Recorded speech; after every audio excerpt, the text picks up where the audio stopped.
And welcome back.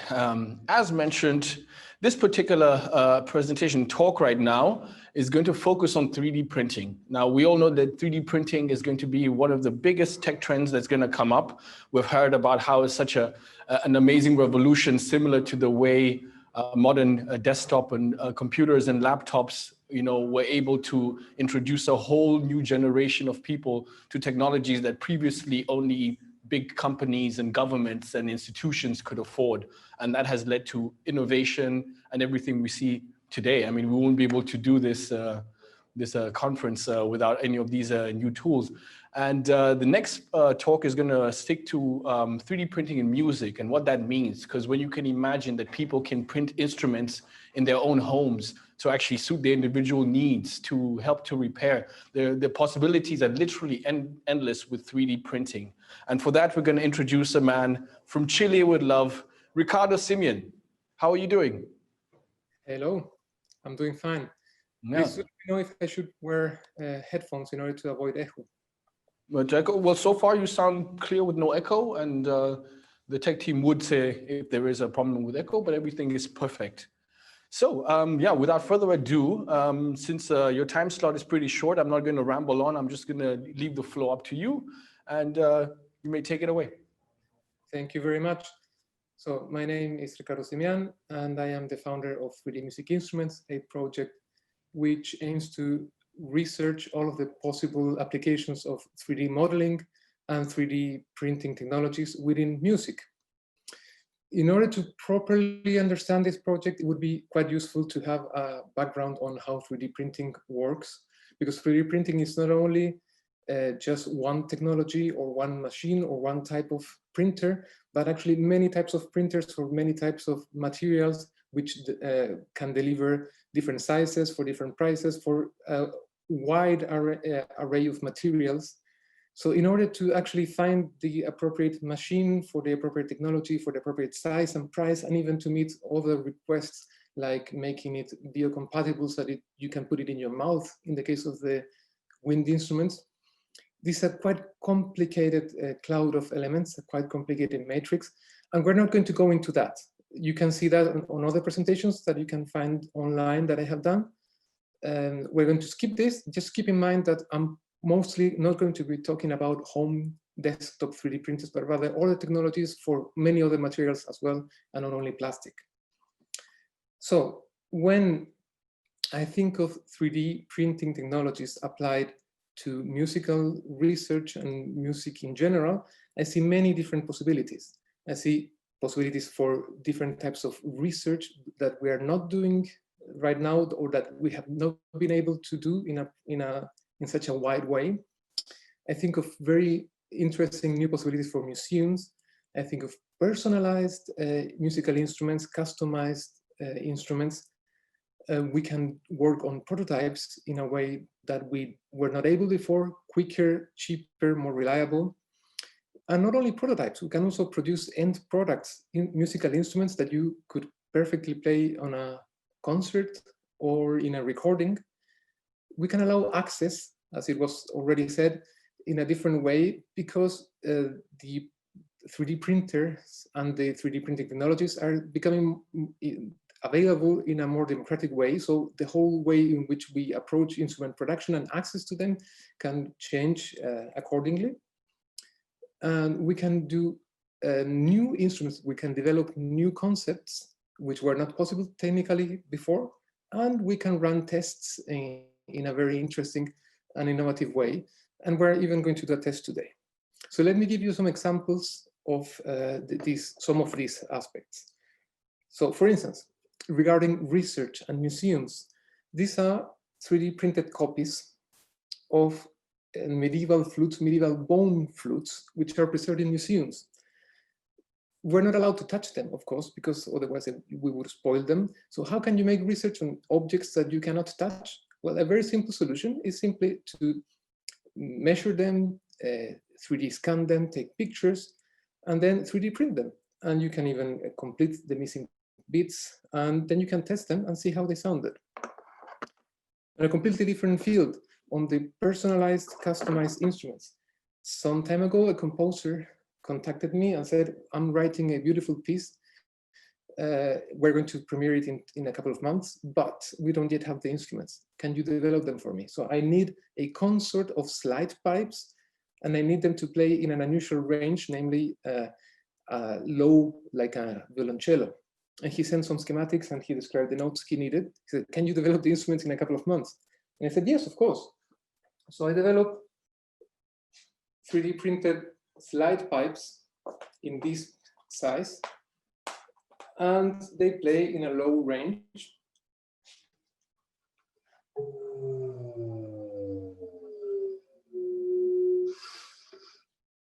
And they performed this piece in the Concertgebouw and ever since in many other occasions. So we can, out of the blue, develop new instruments according to the need. When it comes to making tests and doing research, there's a very interesting project going on right now in Switzerland around the fagottino. So the fagottino is a smaller version of the bassoon. It's like a tenor bassoon, which was in use until the 19th century, maybe. And it was quite present, actually, during the classical period. And then it disappeared. So now there's a team researching on this instrument, how it sounded, what can you do with it, and so on. So we're using 3D print in order to make copies of some of the instruments which are in the collections and the museums, trying to figure out how they sounded, what can we do with them. But there is a very interesting question, which has been always an open question regarding historical musical instruments, namely that they deform in time, particularly if they are made out of wood. So they bend, they shrink, they ovalize the inner bore. And the question is, should we copy them, if we make copies, as they are now, deformed, or should we copy them as they maybe were back then? And does it make any difference? And that's something we were never able to test, because if you make two copies, one's ovalized and one's round,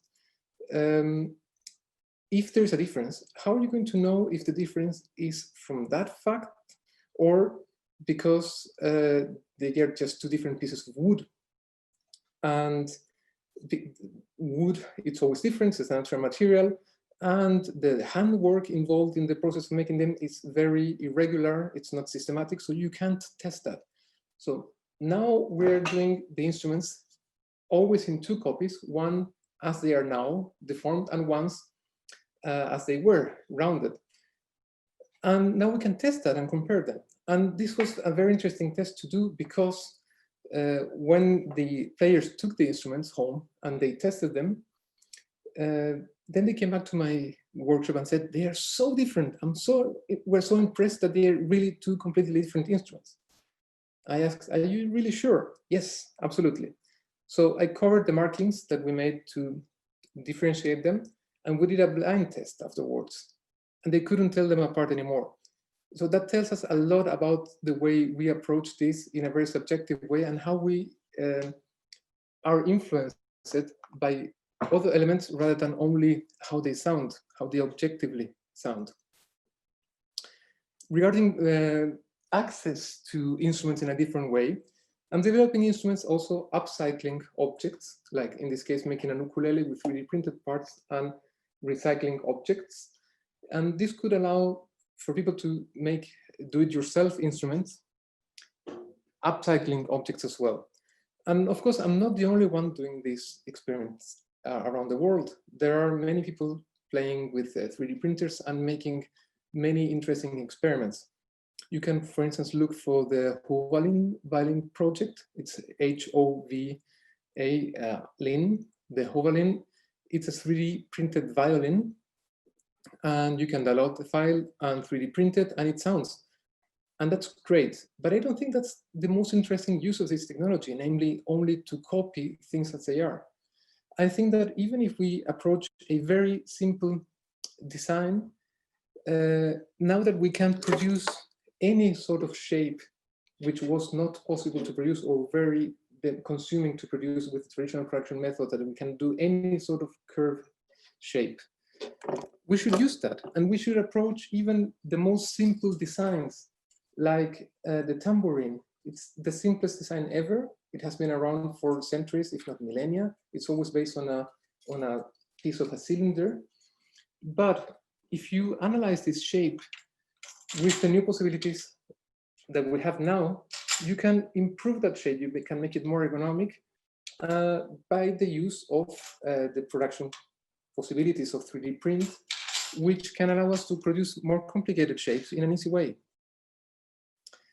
And this is something we have forgotten in a certain way with musical instrument development, that we either copy things as they have always been done, or we invent something completely new and crazy, which would require a lot of adaptation from the player.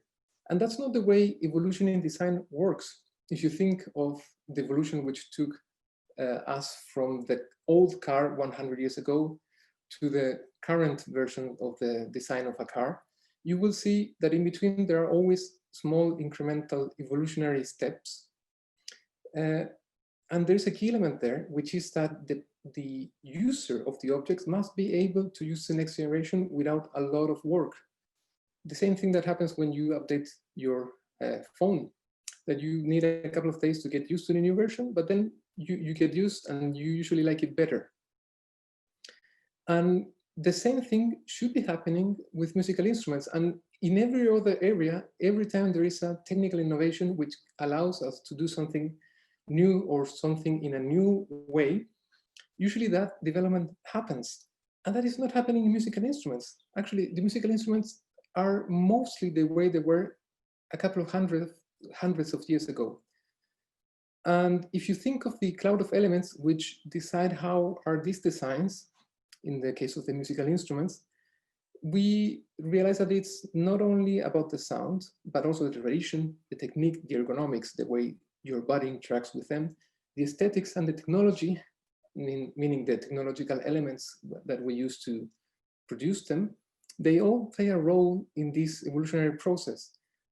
We would like to think that the sound is the most important part, but it's not the case actually. Even if you came up with a design, for instance, a new violin which sounds better, but if it happened to be pink, they wouldn't take you happily at the orchestra because it looks different, even if it sounds better. And if you analyze this whole cloud of elements, then you come to the real analysis of how and why musical instruments are the way they are, and why we're not using new technical innovations in order to produce new designs, because the tradition, the aesthetics, and the technique gets in the way. So we're stuck with old designs, and we need to accept that they are not perfect. They could sound better, they could be more ergonomic, they could be more friendly to the users. We're stuck with straight lines, with 90-degree angles, with circular bores, because that's the only thing you can drill. And there are new technical possibilities that we're not including nowadays. And we don't move in straight lines. We are not, as biological entities, we don't have 90-degree angles. Actually, we move in different ways, and we are not being very friendly towards that. And we could and we should, because now we have the possibilities to do to produce new designs which could be way more user-friendly. But when I talk about this, people say, okay, I get your point, I see the critique, but you say that you're going to 3D print now in order to make an enhancement. 3D print, how's that going to sound? Is that going to sound at all? We know that wood is the only material which produces a nice sound. We know that brass is the only material which produces a nice sound for the brass instruments, even though we haven't tested the other possibilities. But we have already answered that question even before testing. So we're going to do a quick test today. I'm going to play for you 4 instruments, 2 of which are going to be traditional ones, and 2 of which are going to be 3D printed ones. And you're possibly, if you do this as a blind test, if you close your eyes, you will recognize the type of instrument, and certainly you're going to recognize the material, because we associate that sound to that type of material. So once again, I'm going to play 4 instruments, 2 traditional ones and 2 3D printed ones. And if you want to do this as a blind test, you have to close your eyes now. So this is instrument number 1. This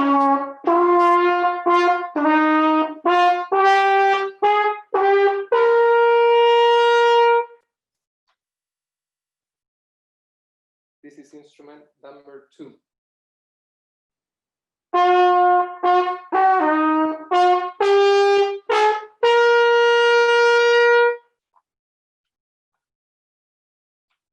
Now instrument number 3.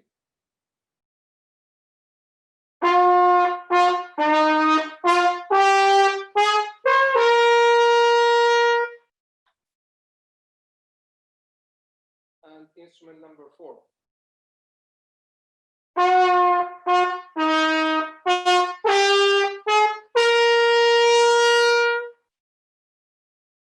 So now you can open your eyes.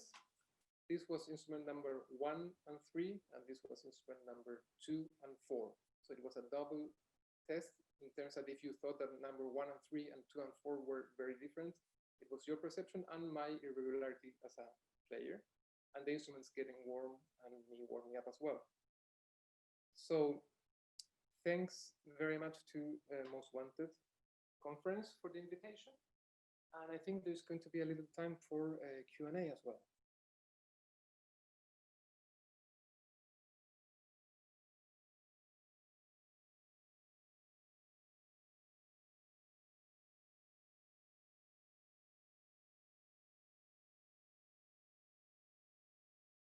I'm waiting in the case there are going to be questions.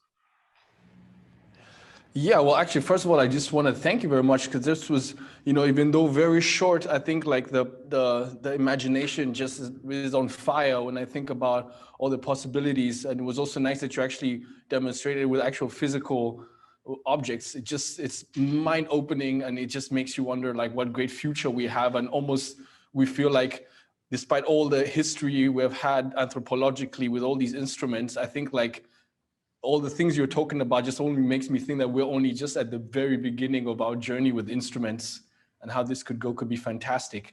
Are there any questions from the crowd before we let you go? If not, then maybe you can tell me like what, for your own personal use in your own personal music, what are some like, are you creating some kind of new instruments just for your own self, because you've realized maybe if I fuse this and change this a little bit, can you maybe let us know about how you personally are using these 3D instruments in a new way? Yes, well, I am a corneto player. That my main instrument is a weird Renaissance wind instrument called the corneto, and I have developed several versions and iterations of it, and I have played with it around in many ways. I haven't yet developed a new instrument, entirely new, on my own or for myself, but I'm waiting to hear for ideas or needs. If someone needs an instrument, I will be very happy to develop that instrument for that requirement, for that need. Yeah. We have here a question from Usama Siddiq. With the democratizing impacts 3D printed instruments can have, is there a case for using similar methods to create recording technologies, as well as to further democratize the music creation process? Also, can this lead to potential problems with intellectual property infringement with the original manufacturers or designers? Well, we're going to see a similar history than what we have seen with recordings regarding copyright. Of course, if you can, it's easier to steal digital material than to steal physical material. That is getting better regulated. It's not going to be a huge disaster. I mean, if already a certain object or a certain design is copyrighted, it doesn't really make a huge difference whether if you're stealing that as a design and you're doing it with your hands, if you're making it with a molding machine, or if you're 3D printing it. So it's not really a huge new issue, although the fact that maybe you can 3D print at your home, and it's more difficult to control people not stealing a design, but that's very, very similar to what we have already seen for decades with software and with recordings in general terms. So it is potentially a problem, but it's not really a new problem. We have been discussing and dealing with it for a while. Yeah. I had to step up for a second, so I don't know if maybe the next question I'm about to ask, you already kind of covered it. But I'm particularly interested if you know of like examples of heard like ways that, for example, maybe people who might have certain maybe physical disabilities are using like 3D printing to sort of create instruments that would fit their disability in order to use it the way someone without those disabilities could play the instrument. That is certainly a possibility. So personalized objects and musical instruments are quite suitable for 3D print. The developing process is, although not necessarily that cheap, in terms that it becomes more efficient if you're going to do more than one copy. And there's an ideal spot which goes maybe somewhere between 50 and a couple of hundreds of copies. So if that development process is going to be for a one-time only object, it's usually going to be disappointing for people wanting for a cheap or a very economic option, but it's certainly a possibility. What is interesting is to be able to develop parametric designs, which can be quickly personalized without such a big investment in personalization and development costs. Mm-hmm.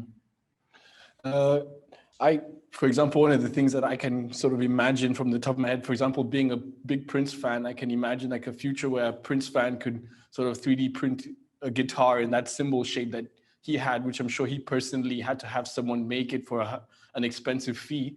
So just the idea of somehow getting some of those classic instruments that, you know, musicians of the past maybe became iconic. I can sort of imagine like, you know, children can, you know, finally have that for themselves. I think that's quite also cool. There's just not just the physical attributes of the instrument, but also the aesthetic symbolism that some of these instruments can bring. I think that's also quite exciting. So not really a question, but more just like a comment. Like I said, I'm like a child in a sweet shop. Like, oh, you mean I can have that flavor and that flavor? Yes, of course. For the collectors, this is a dream come true. Absolutely. When you can have a copy of something that you really like in an easy way, that's certainly a dream. Mm-hmm. Also, did you maybe like cover this, but what was your big eureka aha moment with the whole 3D printing with regards to music instruments? Like there must have been a time when you sat and then you saw this and immediately your brain just light bulb went off and you were like, this is what I'm going to focus on. I had been following 3D printing developments for a while, but I always thought, well, it's always for too little objects and it's always too expensive. And I was following the trends, and at a certain point I said, well, wait a moment, we have crossed the line where it's going to be cheap enough for an object large enough to actually do something that could interest me, like an object of this size. So I went straight ahead to do the calculations, and I said, whoa, this really adds up, it's competitive. So I immediately bought a 3D software and made a 3D model and sent it to be printed somewhere. And 1 week later, I received the box with the instrument, which was prototype number 1. And 1 week later, I was playing that in a concert. Mm. So the learning experimentation curve was very, very quick. Yeah. The new normal from one day to the next. Yes. Yeah. Do we have any more questions? If not? Okay, well then, and I would say thank you very much. I won't take up much more of your time. Again, I think that was just a fantastic presentation, and it was amazing that you had all the physical evidence as well there to show that this is something real today and not a theoretical technological thing for 10 years down the line. So for that, I thank you very much for coming and taking part. Any last words? You can visit the website and see all of the different lines that I'm trying to have a look into. The website is www.3d3musicinstruments.com. Yeah. Thank you very much for the invitation. Yeah, you're very welcome. Thank you very much, Ricardo. Yeah, so we're gonna also take another quick break, and at 6 o'clock, we're gonna have an interview with Stacy Hotwax, who started making electronic dance music in the 80s in Detroit. you know, coming from Berlin, we always have this image of like techno being a very Berlin thing. So sometimes when we think of a place like Detroit, we might think of Motown or hip hop or whatever. So I think that's also going to be a great talk. So do come back at 6 o'clock. And once more, a big thank you to Ricardo. And yeah, we'll catch you after the break.